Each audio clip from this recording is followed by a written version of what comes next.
आप सभी को मेरा बहुत बहुत नमस्कार। जय माता दी। जैसा कि जानते ही हैं, नवरात्र महोत्सव चल रहा है और अब नवरात्रों के समापन पे हम सब कन्या पूजन करेंगे। किसी परिवार में, किसी समाज में सप्तमी के दिन व्रत रखा जाता है और अष्टमी को कढ़ाई करके हलवा चने का भोग लगाकर कन्या पूजन किया जाता है। और बहुत से परिवार अष्टमी के दिन का व्रत रखते हैं और उसके बाद वो नवमी के दिन कन्या पूजन करते हैं, कढ़ाई इत्यादि करते हैं। जो मैं आपको कन्या पूजन के विषय में ये बात बताने के लिए जा रहा हूँ, ये दोनों ही विषयों पे, दोनों ही दिनों पे लागू होगी। आपको याद ही होगा कि बचपन में जो हम सब लोग माता के दर्शन के लिए वैष्णो देवी जाते थे, पहले हम लोग स्नान करते थे वहाँ पर ऊपर भवन पे पहुँचने के बाद, और उसके बाद हम सब लोग वहीं पर जहाँ स्नान किया जाता है, दर्शनों के बाद हलवा चना लेके वहीं पर कन्या पूजन करते थे। हमें बहुत सारी कन्याएं वहाँ पर माता के भवन के पास मिलती थी। अगर आपको याद हो तो मैंने तो हमेशा ही ऐसा किया है। समय परिवर्तित होता चला गया, वहाँ से वो सब चीज़ें हट गई, अब अलग तरीके की व्यवस्था है। ये बात मैंने आपको इस वजह से बताई कि कन्या पूजन का हमारे जीवन में क्या महत्व है, उसका इस बात से बहुत गहरा संबंध है। कन्या पूजन की बारे में, कन्या पूजन क्यों किया जाता है और किस प्रकार करें, उसके बारे में बात करने से पहले आइए हम ये जानते हैं कि कन्या पूजन सबसे पहले किसने किया और इसे किया क्यों जाता है, इसके पीछे कारण क्या है, आखिर कन्या पूजन क्यों किया जाता है। सबसे पहले कन्या पूजन आदिगुरु शंकराचार्य जी ने आरंभ करवाया और खुद भी किया, क्योंकि उस वक्त के परिवेश में छोटी छोटी कन्याओं पर बहुत तांत्रिक प्रयोग सामने आने लगे थे। कुछ गलत सोच के लोग जो थे, कुछ गलत सोच के लोग इन सब कामों को करते थे। और आदिगुरु शंकराचार्य जी ने 16 साल की उम्र में पूरे भारत का जो भ्रमण किया, वहाँ पे इस चीज़ को उन्होंने देखा। भगवान शंकर की प्रेरणा से उन्होंने छोटी छोटी कन्याओं का पूजन कराना शुरू किया और लोगों को समझाया कि कन्या पूजन से सुख समृद्धि दोनों आती हैं। और लोगों ने उनकी इस बात को बहुत गहराई से आत्मसात भी किया और सबने बहुत प्रचार किया। इसके पीछे कारण सामाजिक जो है वो ये है कि कोई मनुष्य जीवन में किसी कन्या का पूजन करेगा तो कभी भी उसकी ओर गलत दृष्टि से नहीं दिखेगा।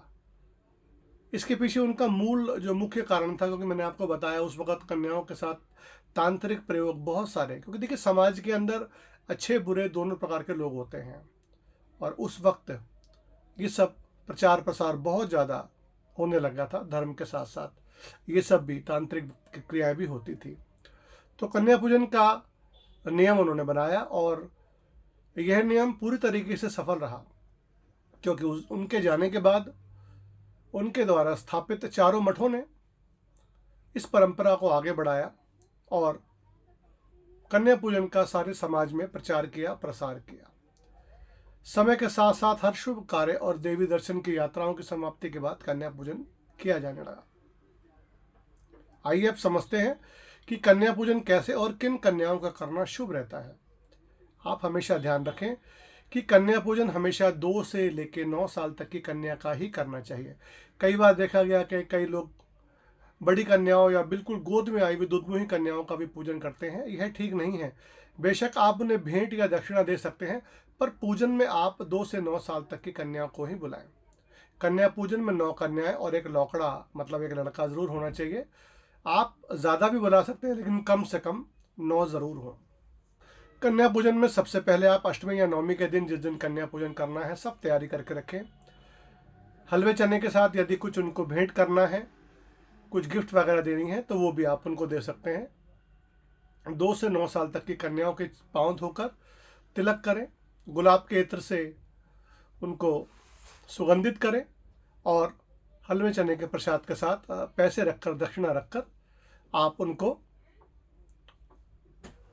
आशीर्वाद लेकर विदा कर। एक कन्या के पूजन से ऐश्वर्य की प्राप्ति, 2 कन्याओं के पूजन से भोग की प्राप्ति और मोक्ष की प्राप्ति, 3 कन्या के पूजन से धर्म, अर्थ, काम, की प्राप्ति, 4 कन्या के पूजन से राज्य पद, 5 कन्या के पूजन से विद्या, 6 कन्या के पूजन से षट कर्म सिद्धि, 7 कन्या के पूजन से राज्य सुख और 8 कन्या के पूजन से संपदा मिलती है। और 9 कन्याओं के पूजन से आपको अचल संपत्ति की प्राप्ति होती है।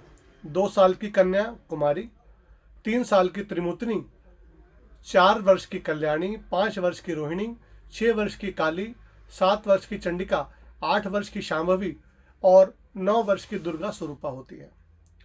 9 दिन तक नवरात्र के पूजन के बाद यदि संभव हो तो दशमी को दशांश हवन और ब्राह्मण भोजन जरूर करवाना चाहिए। नवरात्रों का शुभ पूजन सबसे पहले श्री रामचंद्र जी ने समुद्र तट पे किया था और विजयादशमी के दिन भगवान श्री रामचंद्र जी ने लंका विजय के लिए प्रस्थान किया था। नवरात्र का ये शुभ समय आपके लिए बहुत बहुत मंगलकारी हो। मैं महंत पंकज नाथ शर्मा अपने इस चैनल प्रैक्टिकल पंडित के माध्यम से आप सभी के जीवन में सुख समृद्धि की कामना करता हूँ। माँ सबको उत्तम सुख, उत्तम स्वास्थ्य का वरदान दे। मेरी ओर से आपको जय महाकाल, जय माता दी।